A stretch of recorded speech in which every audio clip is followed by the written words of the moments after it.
കേരള തെക്ക് തമിഴ്നാട് തീരത്ത് കടലാക്രമണത്തിന് സാധ്യത. കേരള തീരത്ത് റെഡ് അലേർട്ട് പുറപ്പെടുവിച്ചു. കടലാക്രമണത്തിന് സാധ്യതയുള്ളതിനാൽ മത്സ്യത്തൊഴിലാളികൾക്കും തീരദേശവാസികൾക്കും ജാഗ്രതാ നിർദ്ദേശങ്ങൾ നൽകി.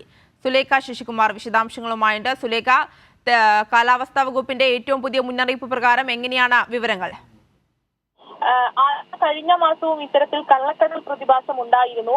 ഇതിന്റെ ഭാഗമായാണ് കേരള തീരത്തും തെക്കൻ തമിഴ്നാട് തീരത്തും ദേശീയ സമുദ്രസ്ഥിതി പഠന ഗവേഷണ കേന്ദ്രം നിലവിൽ റെഡ് അലേർട്ട് പ്രഖ്യാപിച്ചിട്ടുള്ളത്. വലിയ രീതിയിലുള്ള ഒരു ഉയർന്ന തിരമാലകൾ ഉണ്ടാകുമെന്നാണ് ഗവേഷണ കേന്ദ്രം നൽകുന്ന മുന്നറിയിപ്പ്.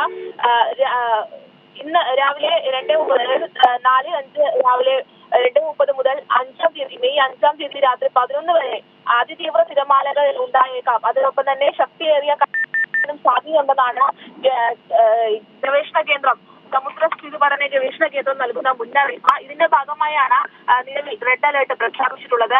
കടൽക്ഷോഭം രൂക്ഷമാകാൻ സാധ്യതയുള്ളതുകൊണ്ട് തന്നെ അപകട മേഖലകളിൽ നിന്ന് അധികൃതരുടെ നിർദ്ദേശാനുസരണം മാറി താമസിക്കേണ്ട സാഹചര്യം വന്നാൽ അത് ചെയ്യണമെന്ന് ഈ നിർദ്ദേശത്തിൽ പറയുന്നുണ്ട്. അതിനൊപ്പം തന്നെ മത്സ്യയാന ബോട്ടുകളും ഒപ്പം വെള്ളം മുതലായവ അത് സുരക്ഷിതമായി തന്നെ കെട്ടിയിടാൻ ഉറപ്പാക്കുക. അതിനൊപ്പം തന്നെ വീട്ടിലേക്കുള്ള യാത്രകളും കടലിൽ ഇറങ്ങിയുള്ള വിനോദങ്ങളും പൂർണ്ണമായും ഒഴിവാക്കുക എന്ന നിർദ്ദേശം കൂടി ഈ മുന്നറിയിപ്പിൽ പറയുന്നുണ്ട്. അതിനൊപ്പം തന്നെ ഇന്ന് രാത്രി 10 മണി മുതൽ എല്ലാ ബീച്ചുകളിൽ നിന്നും ആളുകളെ ഒഴിവാക്കണമെന്ന് കൂടി ഈ മുന്നറിയിപ്പിൽ പറയുന്നുണ്ട്. ഈ കള്ളക്കടൽ പ്രതിഭാസം കഴിഞ്ഞ മാസവും ഇത്തരത്തിൽ ഉണ്ടായിരുന്നു. ഇതിന്റെ ഭാഗമായാണ് ഉയർന്ന തിരമാലകൾ ഉണ്ടാകുന്ന ഒരു സാഹചര്യം ഉണ്ടായത്. ഈ ഉയർന്ന തിരമാലകൾക്കൊപ്പം തന്നെ കടലാക്രമണത്തിനും സാധ്യതയുണ്ടെന്നാണ് കേന്ദ്ര സമുദ്രസ്ഥിതി പഠന ഗവേഷണ കേന്ദ്രം